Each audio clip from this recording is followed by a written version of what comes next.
Charge what you charge because you're worth it. You're worth all of that. You're worth all of your experience in life, your experience in as a human, but as a vocalist, and in just managing all of those factors so that in the moment you can connect and do a good job. That is so good. Ready to go learn how to live healthier, wealthier and wiser as an artist in showbiz? Hey, I'm Lara Bianca Pilcher. I'm crazy about helping artists to live out their creative dreams and nurture themselves at the foundation of their creative career. I'm an artist and actor and showbiz educator with over 20 years in the arts and entertainment industry in London, Australia, and now Atlanta, USA. I'm here to show you how to navigate this topsy-turvy world called showbiz, uncover the secrets of success, unlocking the powerful artist you are. I've done a lot, performed, worked in TV, film, radio, stage, produced, directed, choreographed, acting, singing, voice work, musical theatre, dance company, toured, moved, casting, auditioned, self-taped, teaching, press, critics, branding, marketing, side hustles, and all the hoo-ha, while maintaining a happy marriage with 2 gorgeous kids. And there will only be real talk here, friends. Think of this podcast as a masterclass in helping you build your creative career, while also learning how to holistically navigate the artist's life. This is the Healthy, Wealthy, Wise Artist Podcast. Well, this is going to be a fun episode, and we're talking about what injuries take performers, and we're not just talking about one kind of performer. What takes them out or makes it very difficult for them? And I'm going to ask performers, specialist, physical therapist, physiotherapist in some sides of the world, Andrew Pilcher, who's also my husband, but he is right here with me. Hey.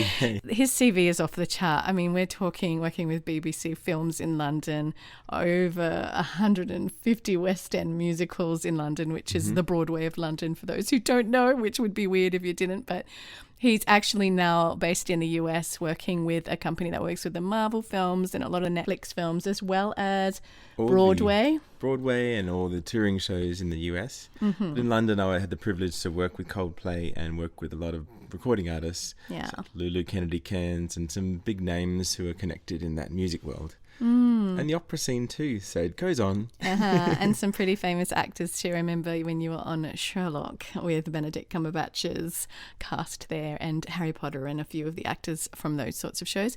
But being based here in the USA, he's working with USA-based companies, which is cool. But he also trains physical therapists in how to work with performers, and he's worked with a lot of artists himself. So this man knows performers.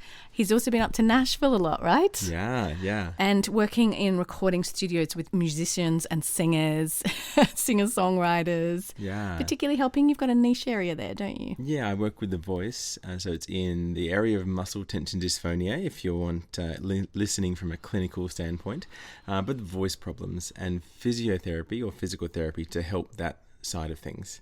It overlaps a little in voice coaching, but it is principally hands-on work to the throat to help vocalists. And of course, the voice is important for not just singers, but actors, voice artists, and a lot of the other people that listen to this podcast. But we're going to talk about actors, dancers, singers, musicians, voice artists, and circus artists for one word for the most common area of struggle physically for each. You guys try and guess. I'll give you like 3 seconds to guess. We'll play a game and then Andrew will do it. Okay, so dancers. 3, 2, 1. What is it, Andrew? So I'm reading on recent research, older research, and that's my background to look statistically what the right answer is, but also what I've seen through my career. But my one word is ankle and foot. Sorry, that's 2 words. And you were saying to me earlier that it was in the musical theatre area, is that right? Well, we have to split this one up to be dancers in the contemporary dance world and or professional dance world, be it ballet or professionally dance companies, or the musical theatre industry, which there are a different epidemiology and a different statistical basis to injuries. So I'd say in the musical theatre world, there will be a bit more varied between ankle and knee. Oh, I love that. Of course you would know that. Right, let's talk about singers, which might be a little bit obvious to the listeners. What do you think it is? No, let's go with Andrew. So you all thought voice, didn't you? But would it be probably more principally stress and anxiety type problems and neck issues. Okay, we're going to talk about more about this in a moment. But musicians, again, we'd probably be able to guess. Take a guess, audience. What is it, Andrew? Probably wrist and forearm problems. Those guitarists, Yeah, we're talking RSI and other things, strain. Those repetitive strain type problems, yeah. Okay, voice artists, as in voice actors, voiceover work. What? Neck. Ah, Neck problems. not the voice, the neck. This is so interesting. And what about circus performers? We're talking at the elite level of Cirque du Soleil and that kind of. What do you think? Well, there is some published research from Cirque, so thank you, Cirque, for that. But there's a lot less research in the circus world. In my experience, it would be shoulder. That makes sense. But generally, circus listeners, there's a lot less injuries in the circus world. So well done. That is amazing. But they train so hard. Like we were just at Cirque du Soleil together, weren't we, honey? And we were in the VIP experience. Oh my goodness, it was magical. And wow, they are just epic. You guys, if you're listening, you're just epic. You're amazing. Okay, Andrew, has anyone lost their career as a performer? This is a dumb question because of course they have, but I'm going to ask it anyway. Who has lost their career that you know as a performer and why? Ooh, this one's tough. Because in this area of an injury or injuries, we're geared and trained, and my whole life is towards sustaining someone's life and their career quality life. of life. Yes, the quality of life. So my training and my purpose is geared towards improving someone's quality of life and making their career the best it can be and their body the best they can be. So when this has happened for sure, when there's been injury that has just rambled on and has built up to this place where the person can't continue in their career, it is absolutely soul crushing, and I wear that as the therapist too, and so I'm journeying through that with the person, and so it's very difficult to talk about. But I'll talk about someone I treated, and I can't say where or what show they were on, their name or what area. Well, I'll say there was a knee injury, so there was some flipping in a show, and there was a bad landing a little bit because of some partnering work and that sort of thing, and so there was a nasty injury in this person's knee, and they went ahead and had a look at having some surgery, and that went very well. So there was some time off show, and surgery went really well. But afterwards, they were talking about their rehabilitation. All things were going well from my side. They went to the surgeon, and the surgeon said some very soul-crushing words. Oh, no. And then this was not medically or clinically true at all. But he looked at him and said, okay, so I'm just looking at timelines.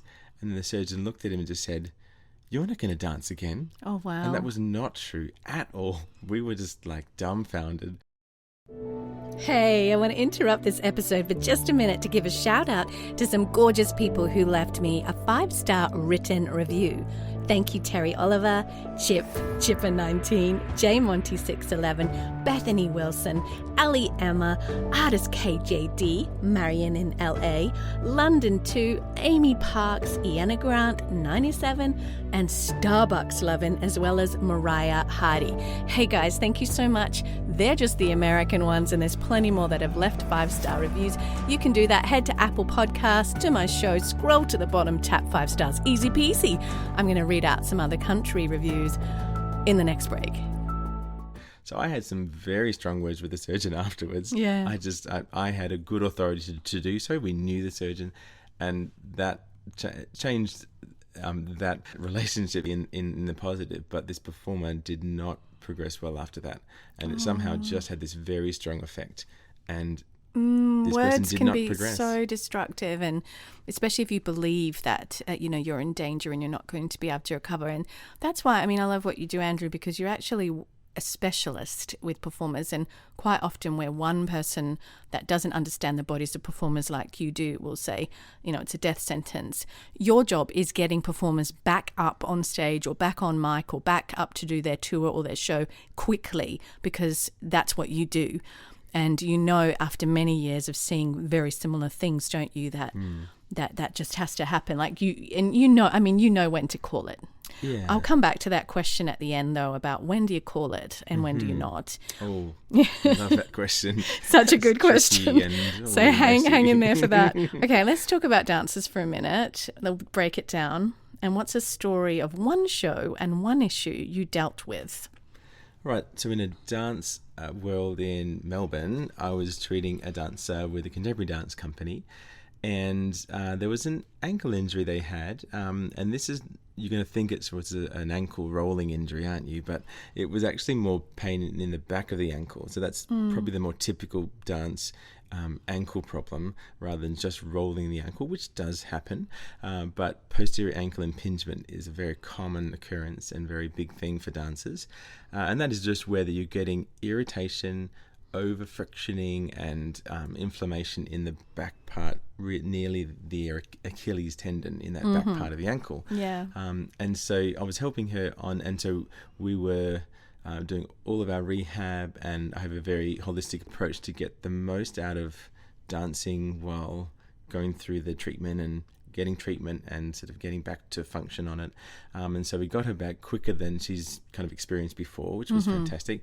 But I think it was the fun and the difficult thing was managing being the lead of the show and the stresses involved with that. Yeah. And stresses from the company management and whatnot. And it was just managed very well, but it just was a lot on her plate and a lot on her shoulders. So you're talking psychologically when they come in, pain affects the psyche, right? Yeah. In a huge way. Absolutely. And that's something you're quite passionate about, that area, my right? approach is just that there is this interlink in our soul, in the deep parts of us, and I still just work as a physical therapist or physiotherapist to treat problems and to go from that physical standpoint, but there is such an intermelding. And so that's my area of passion, to kind of see and just to speak into that a little bit, to bring some of that all together. I'm not a psychologist, but just to bring all of it together, to know how can I give enough attention to really what's going on, and do I need to deal with something else and see another professional because I need some more help in that area, rather than just the physical things or whatever, and just to look at diet and look at nutrition and look at all the things that's going to help me to just thrive and do the best I can with where this is. But we were able to fast track the whole thing with this injury and just use the right bits of taping and offloading with footwear, and it just really pushed her along so much better. So yeah, that was fun. I think about what you're saying, and just how series regulars that are just having to learn lines, get them out, perform. If something goes wrong with their voice or another part of the body, how difficult it is, because essentially you can't understudy somebody on film, because it's not like a show where you can have second cover, third cover. So that gets really, really tricky, doesn't it? But we'll come back to that in a minute. This situation, this performer was the lead, and there wasn't the situation in this company of an understudy. So there was that added pressure of like, well, we're just going to have to push on through. And it was the injury that was indicated that was a safe thing to do injury-wise. It's just going to make it a slower process. So that's always on our chart to be looking at. Is this a safe thing? Do we need to call this?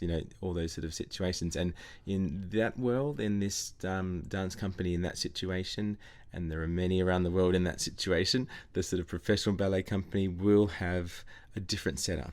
And there's a nicer setup from an injury point of view. And that's great, because the loading is different. Just different loading. There's a different day-to-day workup of classes and loading and things that the ballerinas and professional ballet dancers go through to the musical theatre world. Both are busy, both are very high loading. There's a load on both of them. Different, and there's different way it's set up. The musical theatre world has a lot of understudy capability, but within the companies, sometimes there ain't. So there's a lot of getting through and whatnot. And it's mixed with the sort of injuries in musical theatre world, and the dancers there is a little different because of the type of choreography. So this is all mixed, and I'm probably getting into different areas here. But the understudy situation really changes the course of an injury. Of course, because it allows you downtime, doesn't it? Time to rest. And, we've worked, and Andrew as well, he's worked in London in the West End, but he's worked in Melbourne in the theatre scene there. and also in the film and music scene in both these places, and now in the US. And really it's the same everywhere, isn't it? It's not like one country or one particular environment has more issues. Absolutely, yeah. Yeah, it's the same. Okay, let's talk about singers for a minute. What would you say is an issue that you've dealt with a lot with singers? Well, so we would think, how do they get through things with their voices, and surely their voice injuries? I think longer term in a vocalist's life, just like someone who does a lot of intricate things with their hands, they'll go through some degree of hand problem or hand related issue, most likely in their life, right? So a vocalist would have some degree of managing some vocal rest or something where they will have to recover and all that. But I think what affects showmen and band members and vocalists heading bands up or performers on shows would be things like their neck, and they can they've got their pipes entwined, they're singing pipes, but the neck injury will just affect their movement, will affect things. And so a little morsel here is that the neck strongly affects vocal performance and vocal clarity, or phonation, easy phonation, and the degree of laryngeal mobility and tension build up and that sort of thing.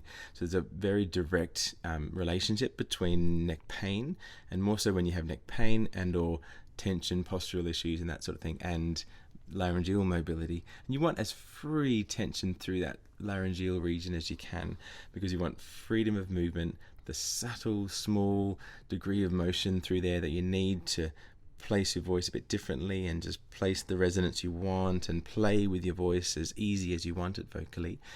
So if there's neck issue kind of going on, it can hit the voice, but it really just can affect the way you hold yourself. The pain really gets at your head, so you're just not thinking straight to give everything to that performance you can. Yeah. And to this point that I was treating, I treat very much holistically to look at the neck, then a bit down towards the ribs and the mid-back as well.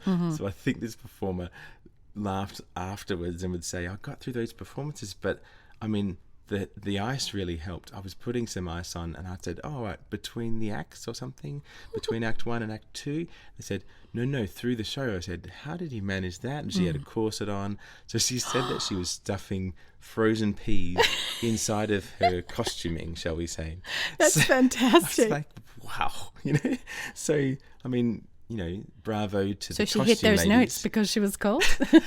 Bravo to the costume ladies who are doing all the washing every night, because frozen peas everywhere, man. The show must go on. Let's talk for a minute about musicians and, one of the stories you've experienced. This is huge because when we talk about singers, we're also talking about anyone that uses their voice, but you're working with performers that, might be belting out 8 shows a week, musicians that are doing a show every day. So there's really opportunity for repetitive strain and those sorts of things, isn't there? Absolutely, yeah. The biggest thing in musicians, and if you're a musician and you're listening, you get it, but it's usually if I ask, how many times a week do you do exercise? Do you do anything for fun? And I phrase it like that because typically they don't. It's not so regular. So the musicians listening now, looking at me, kind of going, "What is that? What's exercise?" And literally they'll ask, "What is that?" And I'm like, "Seriously."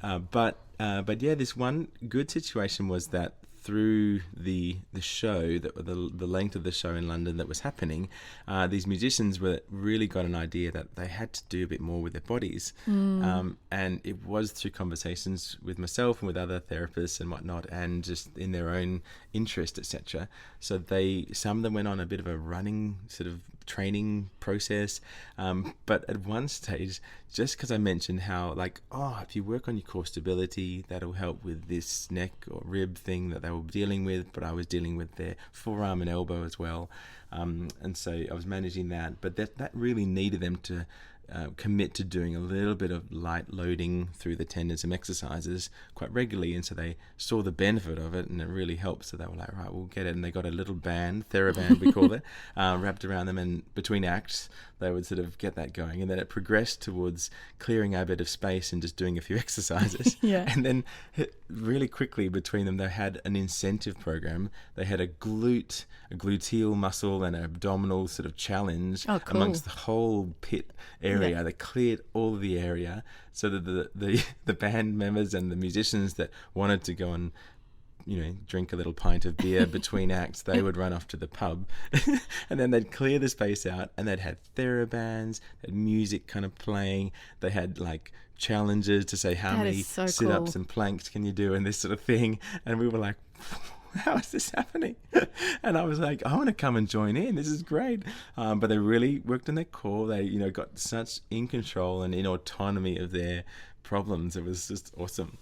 That sounds like a place you want to be. Good work ethic or morale. Oh my goodness, another little tiny interruption because there's some Australian reviews as well on Apple Podcasts. I just want to thank J. David, Loz Jane G, Bish Chris and Bluebird03. Thanks for those reviews, guys. Right, voice artists. Let's talk about some voice artists that you've worked with. I mean, this can be actors or people that basically do voice work as a career, which most people do in their closets these days. It's a booming area. Absolutely. But tell me about actors in the voice and voice artists. Yeah, well, usually the ones I've seen have been doing some show or some acting role in a show, which isn't maybe a full-time time constraint unless you're in the rehearsal phase of the show, re-rehearsing in new cast members and that sort of thing. But they will do on the side some voice acting, doing some book reading or reading for something, as a audio script or whatever. And so some days would be long, 6-hour days of recording, and there might be a few days of that, and they schedule it for weeks on end, so they've got quite a busy vocal sort of life. And again, you're thinking, how do they manage? But vocalists and singers, I think you relate to this. All of their life is about their pipes doing well. Yeah, that's true. And maintaining that, getting their headspace in the right place, kind of managing what friends they have, how much they go out at night and what they drink, what they eat. It's a big deal. It's a big deal. And most of them are pretty entwined with this makes it all work and this doesn't, and I've got to cut out what doesn't, And there are some extremely a bit more frantic and anxious about it all, but others just find their groove and they sit in it and they're really diligent. So I want to value you guys, if you're listening, that like when someone books a gig and they're getting a singer in to do a gig at a wedding, value yourself enough to charge what you need to charge, because they're not paying for you to sing some notes. They're not paying for you because you've got a band together that's been together so long.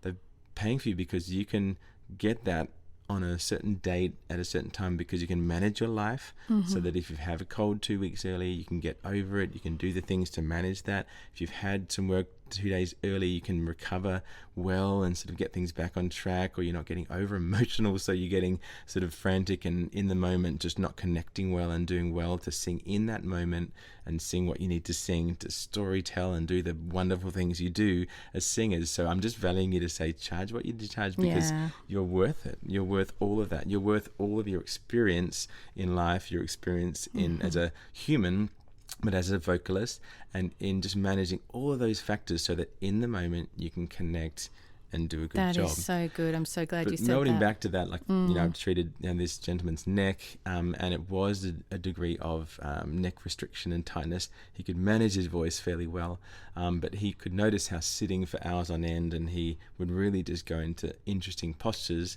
because he probably wasn't doing that as much as getting on stage and being free to kind of move around and walk around. So managing that was interesting, how much that affected the vocalizing, and it got tired a little quickly, thinking what, and we could really test out some of the patterns that vocalizing. He was doing good things and he had good scope to kind of recover well vocally and the muscles involved, but the neck was the restricted thing, so I could just treat that, had to kind of treat enough to find the main issue there and the driving issue, not just treat the muscles and get it a bit looser and get him through a few days after seeing me, but getting to the root of the issue. And that was awesome. It was good. Let's talk about circus and circus artists, who you said at the start about shoulders. What's a story from a show or a performer you've worked with and that particular area of the body?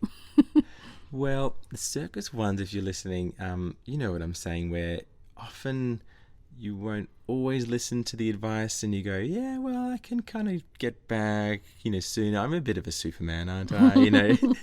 And shoulders are a more typical thing I've seen a lot of, but generally, like I say, there is just a lot less injuries in the data we can see in research around the literature to sort of see the less injuries compared to the dance world. But there might be a limitation on it in studies. But anyway, getting to this, so it's a shoulder issue that this person had, and shoulder issues where there is a bit of soft tissue related restriction, irritation. The shoulder's a tricky joint and a tricky area to get better. A lot of dynamics with the scapula moving, quite mobile, and the shoulder, we move that joint the most out of all the joints in our body. So it's got the most movement involved. I did not know that. That is interesting. So also, they would probably look at me and sort of say, what stretch is this going to sort it out so I can get on? And I'm like, you got to understand, we've got a 4 to 5 week process where we've got to let the irritation settle down and get some deeper muscles here stronger so they can manage with what you're going to do here. And he wasn't completely off, so there was a bit of a training, doing a little item and a little bit of performing, but it was just killing him not to get back and do the tricks and the things he wanted. So there was definitely a different narrative at work compared to what he told me going on.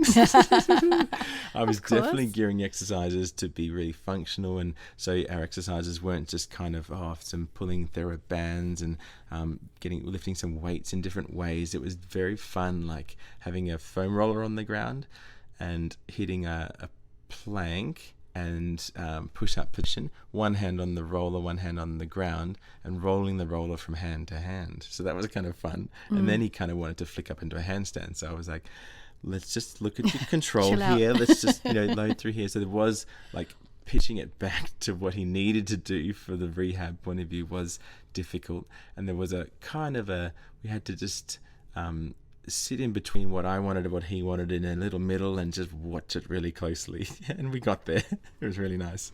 So tell me on all of this is, what's the heal time? Obviously everything's different to get back on the show. When do you push through and when do you stop?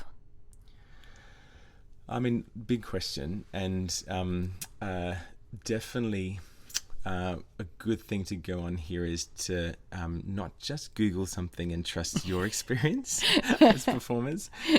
Definitely really look around the local area you have, or zoom into therapists that might have a bit more experience in your area and your genre and your sort of area of the arts and that sort of thing, because they'll have the experience to know what rigors you're under and what you need to get through, and some of that logistics. If you see a therapist more in sports, they're going to have their perspective. They'll probably be smart enough to think, so what are you going to be going through the next 2 weeks, and help you work it out. But often they'll just go on their default to know what they're used to.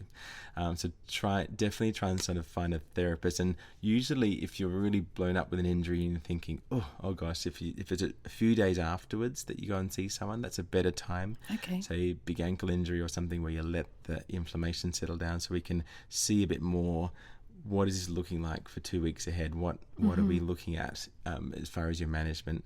So you get a bit more out of that session to get a bit more That's good to know.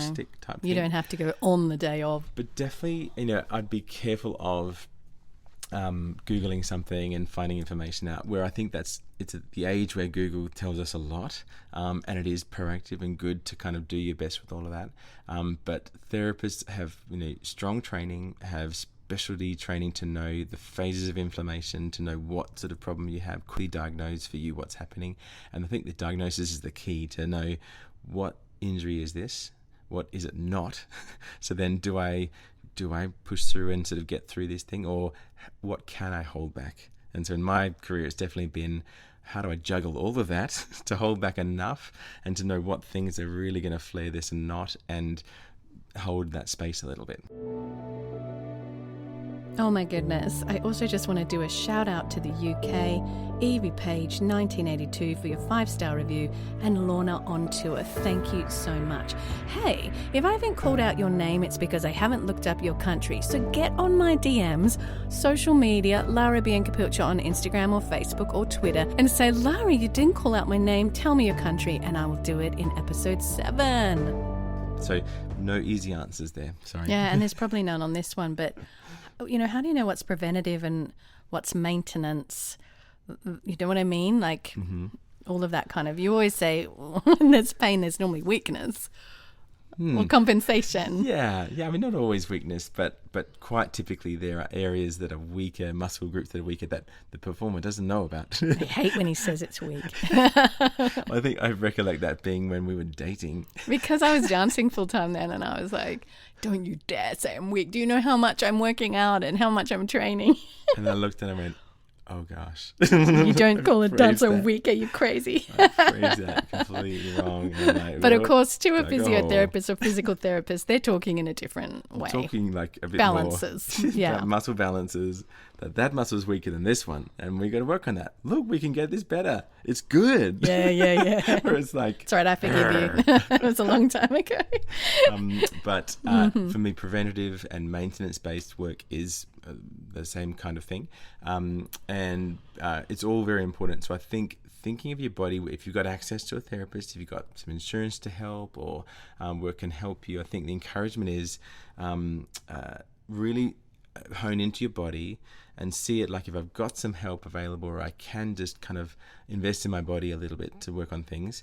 If you know that one side of your hip area is wonky or just it's always a bit off there and I know how to get around it and manage it to some degree, you might say, but if I can get some therapy on it, some work on it, to actually work out where's that coming from, that could be an easy fix. That could be an easy answer to say, do these sort of exercises, this muscle's weak, yes, or tight, or I might say it more comfortably than saying weak, but but find some root issues to do with that, or just teach you how to warm up a bit differently before performing, which often it's just we just get into ruts, and there's a culture in stretching in dance that I'm happy to be working towards changing, to just not stretch too long and all the time and that sort of thing. But just to look at things a bit differently, use it like a preventative thing, an investment in your body, and go for it. The little niggles, the little things that are a little bit off or a little bit problematic, if you go and see someone about, to really explore, have I really done everything I can for that? Your body is your tool. I say there's sort of the temple that we do all things from. It's a very important resource. It's your it's what you do it all with, and you don't look after it, then it will tend to knock on. And yeah, that's so true. Well, who's liable to pay? Obviously, you've worked in different places, and it's going to be different from theatre to film. But generally, what have you seen? Who's liable if you're on a show and in a contract? Obviously, if you're not in a contract, then no one's liable with these injuries. Yeah. So in my time in London and in those arts industries, it's usually that performers, outside of being in a full-time show, aren't well paid. They're doing, hustle jobs. They're doing things on the side and all that sort of thing. And so they're usually not finding the enough money to come privately to a clinic and see someone. Yeah, that's true, specialty. And it's expensive. But typically the shows would pay. And in my time in London, at least, I don't know too much currently, and not at liberty to say right now in this year of in West End area, but it was often that the company would want to pay and look after, and they would have regular sessions with therapists for the performers to be seen. So this was like a highlight. Oh, I'm on a show, so I can get some help, treatment. Yeah. Rather than insurance, I think the insurance was just sticky and interesting to do. So I think that was the idea, but it was always covered from one or the other. But generally, this sort of show. And Melbourne theatre scene, it was similar. It was like some mix of the two or something, but it was that the show would look after it. But it was an interesting conversation. Sometimes the show management would be saying to the performer, well, part of seeing someone and getting help would be your responsibility. You're a performer, you're a dancer, all these things. And so that was valid conversation and difficult, that's hard, and just often, sometimes we get it, performers, it just comes down to finance, right? Sometimes, and so you can afford what you can afford and that sort of thing. But interesting. And whereas here in the USA, it's often the company that is sorting things out and has some sort of therapist involved with the company for that reason to manage all of that. I would say in that area, shows in London, Melbourne, and through America are taking a lot of responsibility, management companies and production companies, to look after injuries and look after the cast members. And so it is amazing to see such proactive and such care for the performer, whereas maybe in the culture of the performing arts wasn't so back in the 60s, You just 70s. look at the old films and it's like, work harder, I'm injured, keep going, it's 2 a.m., keep going. Absolutely. Thank goodness times have changed, right? Yeah. And where you're working now, of course, with NeuroTour, which is got a clinic in London and a clinic in New York and a clinic in Atlanta, Georgia, and has PTs out on tours all across the US. They actually have their own physical therapist or massage therapist on the show with them that comes through from your company, which is amazing, isn't it? There's a mix, and I've got responsibility and the pleasure to be involved with shows that have a therapist that they get involved locally, and we have a network around America that we can find a therapist that we've trained a little or had something to do with, so we know how they work, they know how we work, and so they know how treating performers goes a bit better and how to do that better to make sure some degree of consistency happens. And then some shows have full-time PTs with them, full-time through the week to treat before the show, in the show, all that sort of thing, and it's a really awesome setup. So it's a privilege to be part of that thing here. Did you hear him go American? He's done that a few times. Here, he's a little bit British, a little bit Australian, and a little bit American, and now a little bit Southern. I do say dances, though. I You didn't say y'all yet. I've said that once. Anyway, guys, if you want to see Andrew, you can obviously book a session with him if you're in Georgia or Nashville, because he's up there a lot. But you can also go to larabiancapilcher.com and message me, because we live together, Andrew and I, and we're married. And right now I'm enjoying snuggling up to him while we do this interview, which is, work perks. And you can reach out to do a Zoom session with him, ask him questions. Obviously, he can't put hands on in a Zoom session, but he often does things like that for performers. That's actually been really useful. Yeah. I've been able to help vocalists and things to do some self-massage work around the throat, but even just advise, what do I need to do, some voice rest? Are there some simple vocal rehab ideas to go through and point them in the direction of good SLT, speech pathology type sort of specialist to see things? Yeah. Well, anyway, guys, with you on the journey. You want to say it too, babe? With you on the journey. Until next time. Bye, friends. Hey, on my Facebook, there is a Healthy, Wealthy, Wise Artists group made up of a tribe of artists seeking to live the healthy, wealthy, wise artist life. They ask each other questions and throw around ideas. You can join the Healthy, Wealthy, Wise Artist Community private Facebook group at Lara Bianca Pilcher on Facebook under Groups. Phew, today's masterclass is done. I love reaching back and saying I've done this and helping you learn the easy way. If you want more, head to larabiancapilcher.com for show notes, links, freebies, my blog, coaching and courses, and you can also head to my socials, Lara Bianca Pilcher on Instagram and Facebook. I'm also on Twitter and Pinterest. Thanks again for listening. Please leave a review on Apple Podcasts. That would mean the world to me, and I'll give you a shout out. And of course, keep on living the healthy, wealthy, wise artist living towards your dream life. Bye, friends. P.S. Shout out to my hottie hubby, Andrew Pilcher, who does all the editing on this podcast.